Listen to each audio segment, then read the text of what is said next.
नमस्कार। आप सभी को हमारे चैनल में हार्दिक स्वागत है। आज हम हरिवंश राय बच्चन जी की कविता आत्मा परिचय जिसकी हम व्याख्या करने जा रहे हैं। और ये जो आत्मा परिचय कविता है इसको लिया है बुद्ध और नासखर नामक काव्य संग्रह से लिया गया है। ये ध्यान रखना है, बुद्ध और नासखर से लिया गया है। तो आइए कविता को देखते हैं। तो यहाँ पे कवि ने लिखा है मूल यही है कि इस संसार का भार कौन सहेगा, या संसार की कैसी कैसी चीज़ें हैं, या संसार के मोह में कौन फंस जाते हैं, या कोई संसार से प्रेम करता है या नहीं, या प्रेम का माध्यम क्या है, ज्ञान पाने के लिए लोग किस प्रकार से क्या प्रयत्न करते हैं, वो सब यहाँ पे लिखा हुआ है। तो कवि ने लिखा है कि मैं जग जीवन का भार लिए फिरता हूँ, फिर भी जीवन में प्यार लिए फिरता हूँ। तो कवि ने कहा है कि जग यानी कि संसार, इस संसार का भार जो है, संसार का बोझ जो है कवि खुद उठाता है। मतलब इस संसार में पाप पुण्य सहाय लोग बहुत ज़्यादा है, बहुत कुछ है। जो भी हो, संसार का भार क्या है, भगवान नहीं बल्कि कवि उठा रहे हैं। यानी कि जिस प्रकार से हमारे घर के जो भी दायित्व होते हैं वो माँ और पिताजी उठाते हैं, उसी प्रकार से संसार का भाव जो है वो भी कवि उठा रहे हैं। फिर कहते हैं कि फिर भी जीवन में प्यार लिए फिरता हूँ। और संसार में क्या है, अत्याचार अन्याय ये सब हिंसा बहुत कुछ है। फिर भी कवि क्या कहते हैं, इस संसार में बहुत ही हंसते वे इस संसार का बोझ जो है वो प्यार से ढूल रहे हैं, यानी कि उस बोझ को बहुत ही प्यार से उठा रहे हैं। कर दिया किसी ने झंकृत जिनको छूकर मैं सांसों के दो तार लिए फिरता हूँ। तो कवि ने कहा कि मेरी प्रेयसी थी, एक प्रेयसी थी, मैं जिससे प्यार करता था और उसने मुझे एक बार छुआ था, यानी कि उससे मेरा प्रेम हुआ था। और अभी उसकी स्मृति जो है मेरे हृदय में एक बीना की जैसे गूंज रही है, यानी कि झंकृत हो रही है। उसने मुझे छुआ था, ऐसा लग रहा है कि अभी मेरी जो सांस है, वो जो हृदय है वो अभी धड़कता है, यानी कि बानी के जैसा वो बजता रहता है।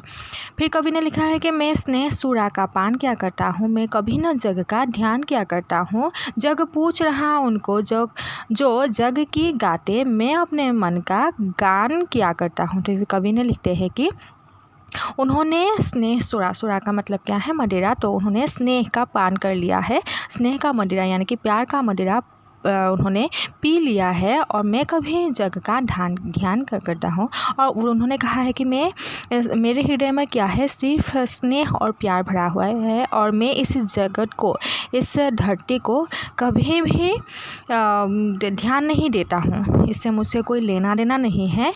क्योंकि जग पूछ रहा उनको जो जग की गाते, यानी कि संसार में ऐसे लोग होते हैं जो अमीर होते हैं और उन अमीरों की बातें ही प्रायः लोग सुना करते हैं। जो दुखिया लोग हैं, जो दरिद्र है, जो असहाय लोग हैं, उनकी बातें कभी नहीं सुनते हैं। तो इसीलिए कवि ने कहा कि मैं जग को या जग के लोगों को इतना ज़्यादा ध्यान नहीं देता हूँ। मैं अपने मन का गान क्या करता हूँ, मैं अपने सिर्फ मन का ही सुनता हूँ और मुझे किसी से कुछ लेना देना नहीं है। क्योंकि जग क्या है, जग के लोग क्या है, जो अमीर लोग हैं या जिसके पास पावर है उसी को पूछते हैं। तो मुझे इससे कोई लेना देना नहीं है। फिर कवि ने लिखा है कि मैं नीज उड़ के उद्गार के लिए फिरता हूँ, मैं नीज उड़ के उपहार के लिए फिरता हूँ। तो कवि ने कहा नीज यानी कि अपना, तो वह अपना उद्गार यानी कि भाव, वो नीज के खुद के उद्गार मनोभाव को लेके फिरते हैं। दूसरों के मनोभाव को सुनते हैं लेकिन वो अपने में व्यवहार नहीं करते हैं, यानी कि खुद के जो मन की भावना होते हैं उसे लेकर ही वो चलते हैं। और मैं नीज उड़ के उपहार लिए फिरता हूँ, और हमेशा उन्हीं के भावधाराओं को वो अपना आजमाते हैं, मतलब खुद के भावधाराओं को वो अपनाते हैं और संसार को भी वो देते फिरते हैं। है यह अपूर्ण संसार ना मुझको भाता। और उनका मानना है कि ये जो संसार है वो अपूर्ण है, पूर्ण नहीं है। यानी कि संसार में क्या है, दो दुखी दरिद्र लोग होते हैं, कमज़ोर लोग होते हैं, उनको कोई पूछने वाला होता नहीं है, और जो अमीर है उनको ही पूछते रहते हैं। तो इसीलिए मुझे इस संसार से कोई लेना देना नहीं है, ये मुझे पसंद नहीं है क्योंकि ये अपूर्ण है। मैं सपनों का संसार लिए फिरता हूँ, और मेरा जो संसार है वो सपनों का संसार है, साकार संसार है। मेरा संसार अलग है क्योंकि उसमें क्या है, बहुत ही हंसी खुशी का या प्यार का मेरा संसार है और मुझे मेरे संसार में ही रहना है, क्योंकि व्यक्ति का खुद का एक संसार होता है, यानी कि खुद की मर्जी होती है, जो अच्छा लगता है वो अपनाते हैं। तो इसीलिए कहा कि मैं जग को यानी जग के लोगों को उतना ज़्यादा भाव नहीं देता हूँ और मेरा खुद का जो मानना है मैं उसी पे विश्वास करता हूँ। फिर कवि ने लिखा है कि मैं जला हृदय में अग्नि दहा करता हूँ, सुख दुख दोनों मग्न रहा करता हूँ। यानी कि मेरा हृदय जो है वो आग से जलता रहता है, दहा करता है, आग से दह जाते हैं। मेरा हृदय जो है वो दुख से पीड़ितों की दशा से जो मेरा हृदय है वो जल जाता है। सुख दुख दोनों में मग्न रहा करता हूँ और मैं जो हूँ वो सुख और दुख दोनों मुझे प्यारे हैं, मैं दोनों को साथ लेके फिरता हूँ।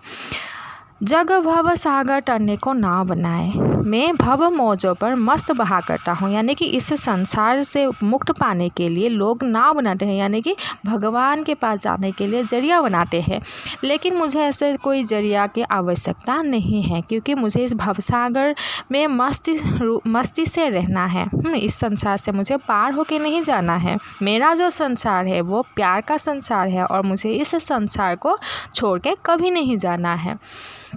फिर कवि ने लिखा है कि मैं यौवन का उन्माद लिए फिरता हूँ, उन्मादों में अवसाद लिए फिरता हूँ, जो मुझको बाहर हंसा रुलाती भीतर है, मैं हाय किसी की याद लिए फिरता हूँ। तो फिर कवि ने कहा कि जौवन जो है, जवानी जो है, मैं अपनी जवानी के जोश में रहता हूँ। जवानी के जो उन्माद यानी कि जो जोश है, जो मस्ती में है, वो मैं उसी को लेके फिरता हूँ।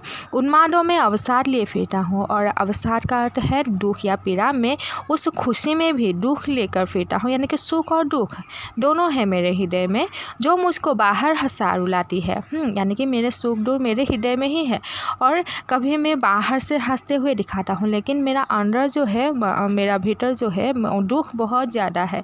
मैं हाय किसी की याद लिए फिरता हूँ और मैं अपनी प्रेयसी या अपने प्रियतमा की यादों में खोया रहता हूँ, जिससे कि मैं बाहर तो हंसने की बातें करती हूँ या करता हूँ या दिखाता हूँ, लेकिन असल में मैं बहुत ही दुखी हूँ। फिर कवि ने कहा है कि कर यत्न मिटे सब सत्य किसी ने जाना, नादान वही हाय जहाँ पर दाना। तो फिर कवि कहते हैं कि बहुत सारे यहाँ पे ज्ञानी लोग हैं और सबने बहुत ही यत्न किए हैं, प्रयत्न किए हैं सत्य को पाने के लिए, भगवान को पाने के लिए। भगवान कौन है, भगवान कैसे मिलते हैं, भगवान की प्राप्ति कैसी होती है, ये सब जानने का बहुत ही प्रयास किया है, लेकिन किसी ने जाना क्या भगवान कहाँ मिलते हैं, कौन है, किसी ने जाना क्या। तो नादान वही है हाय जहाँ पर दाना, यानी कि जो व्यक्ति नादान है उसे कुछ भी नहीं ज्ञात है, तो वो भगवान की खोज में क्यों जाते हैं। यहाँ पे उनको भगवान की चरणों में जाने की ज़रूरत नहीं है, क्योंकि वो नासमझ है। समझदार व्यक्ति जो है वो तो नहीं गए थे, लेकिन उनको पता नहीं है कि भगवान कहाँ मिला है, नहीं मिलते हैं भगवान। फिर मूर्ख न क्या जग जो इस पर भी सीखे, मैं सीख रहा हूँ सीखा ज्ञान भुलाना। और जो मूर्ख होते हैं वो भी भगवान को प्राप्ति के लिए हमेशा प्रयत्न करते हैं। अरे उनको भी नहीं पता, जो ज्ञानी लोग भगवान की शरणों में गए थे, भगवान को ढूंढने के लिए गए थे, तो नहीं मिले तो मूर्खों को कैसे मिलेंगे। जो इस पर भी नहीं सीखे, वो नहीं सीखते हैं कि ज्ञानी लोगों से भी नहीं सीखते हैं। मैं सीख रहा हूँ सीखा ज्ञान भुलाना, और मैंने जो सीखा है जीवन में मैं उसको भुला देता हूँ, यानी कि मैंने जो सीखा है मैं लोगों को बता देता हूँ, और जितने प्यार भरी बातें हैं, जितनी खुशियों की बातें हैं, मैं उन सबको बता देता हूँ, और इसीलिए मैं बांट देता हूँ ज्ञान को, ताकि मेरा जो ज्ञान है वो बाकी को भी प्राप्त हो।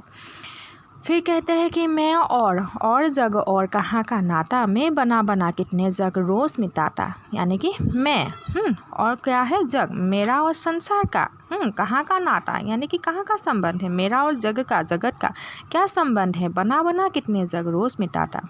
ये जो संसार है रोज़ बनते हैं रोज़ मिटते हैं, यानी कि मैं जो प्रयत्न करता हूँ, मेरा जो वाणी है मैं सबको देता हूँ, लेकिन कोई सुनने वाला नहीं होते हैं, सुनते हैं फिर भूल जाते हैं।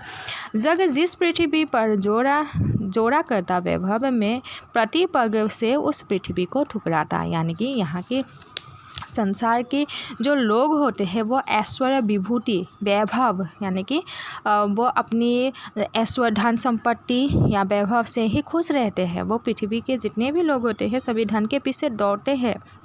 मैं प्रतिपक्ष से उस पृथ्वी को ठुकरा, मैं ऐसे पृथ्वी को यानी कि ऐसे मनुष्य को ठुकराता हूँ जो हर एक ऐश्वर्य धन संपत्ति के लिए अपने आप को भुला देते हैं। मैं ऐसे लोगों की निंदा करता हूँ। फिर कवि ने लिखा है, मैं रोज़ रोदन में राग लिए फिरता हूँ, शीतल पानी में आग लिए फिरता हूँ, हो जिस पर भूपों के प्रसाद निछावर में वहाँ खंडहर का भाग लिए फिरता हूँ। कवि का कहना है कि मैं निज रोदन में राग लिए फिरता हूँ, यानी कि जब मैं रोता हूँ तो उसमें भी एक नया राग होता है। शीतल वाणी में आग लिए फिरता हूँ, मेरा जो वाणी है वो बहुत ही शीतल है, शांत है। मैं जो बोलता हूँ बहुत ही शांत बोलता हूँ, इसमें भी कुछ एक राग है। हो जिस पर भूपों के प्रसाद निछावर मैं वो खंडहर का भाग लिए फिरता हूँ। यानी कि फिर कहते हैं कि अभी जितने भी महाराजा है प्रसाद बनाया है उन लोगों ने, यानी कि महल बनाया है, जितना पैसा है, जितना राजा भूप यानी कि राजा, उन लोगों ने अपने पैसे को कहाँ निछावर कर दिया है, अट्टालिका बनाने में निछावर कर दिया था। लेकिन अभी क्या है, वो खंडहर है, अभी तो ये महल वगैरह नहीं है। तो इसीलिए मैं क्या कर रहा हूँ, उस खंडहर को देखता हूँ और देख के मैं सोचता हूँ कि उन लोगों ने असल में क्या किया था, उससे तो कोई लाभ नहीं हुआ। क्या लाभ हुआ? तो मैं उस खंडहर का एक हिस्सा भी हूँ, क्योंकि अगर पैसा इकट्ठा कर देते और लोगों के हित के लिए कुछ कार्य करते तो तब तो ऐसा नहीं होता। तो इसीलिए क्या है, मैं अपने दुख और सुख को साथ लिए फिरता हूँ। मेरा जो वाणी है, मेरी जो कथन है वो मैं सबको देता रहता हूँ। और राजा महाराजाओं के जो महल है, टूटे फूटे महल को देख के अभी मैं उस खंडहर का एक अंग समझता हूँ मैं भी, क्योंकि वो सब व्यर्थ था।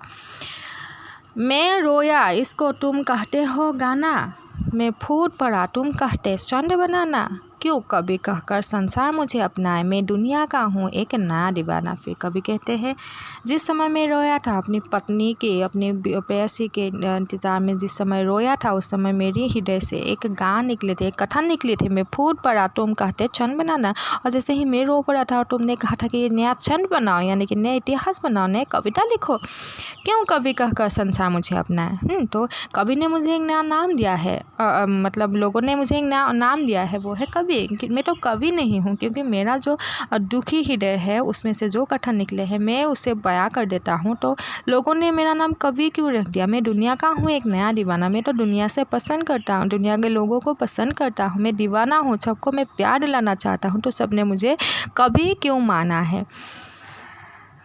मैं दीवानों का वेश लिए फिरता हूँ, मैं मादकता निशेष लिए फिरता हूँ, जिसको सुनकर जग झूमे झूके लहरावे, मैं मस्ती का संदेश लिए फिरता हूँ। फिर कवि का कहना है कि मैं दीवानों के वेश में रहता हूँ, यानी कि मैं दीवान मतलब पागल प्रेमिक, हाँ, प्रेम का दीवाना हूँ। और मैंने प्रेम को धारण कर लिया है, प्रेम का वेश कपड़ा पहन लिया है। मैं मादकता निशेष लिए फिरता हूँ, मेरी जवान भी है जो है वो मादकता से भरा पूरा है। मेरा जो जवानी है, मेरा जो यौवन है वो भी मादकता से भरपूर है, प्रेम की मादकता से भर चुका है, जिसको सुनकर जग झुके लहराए, मैं मस्ती का संदेश लिए फिरता हूँ। तो कवि ने कहा कि मैंने प्रेम को पहन लिया है, मैंने प्रेम को धारण कर लिया है, मैंने ज्ञान देना शुरू कर दिया है, प्रेम का ज्ञान देना शुरू कर दिया है, और जिससे कि मेरी उस वाणी को सभी लोग सुने और झूम कर नाचे, लहराने लगे और मस्ती में ही खो जाए। यानी कि मैं एक ऐसा संदेश देना चाहता हूँ जिससे कि लोग अपने आप को भूल जाए और सभी प्रेम से हंसी खुशी से रहें, ना कि इस संसार में कोई धन के पीछे डोए कोई अहंकारी बने, ऐसा कुछ होना नहीं चाहिए, बल्कि हमेशा सभी को प्रेम से रहना चाहिए। तो कवि यहाँ पर यही कहते हैं कि वो हमेशा सभी को प्यार करना चाहते हैं। धन्यवाद।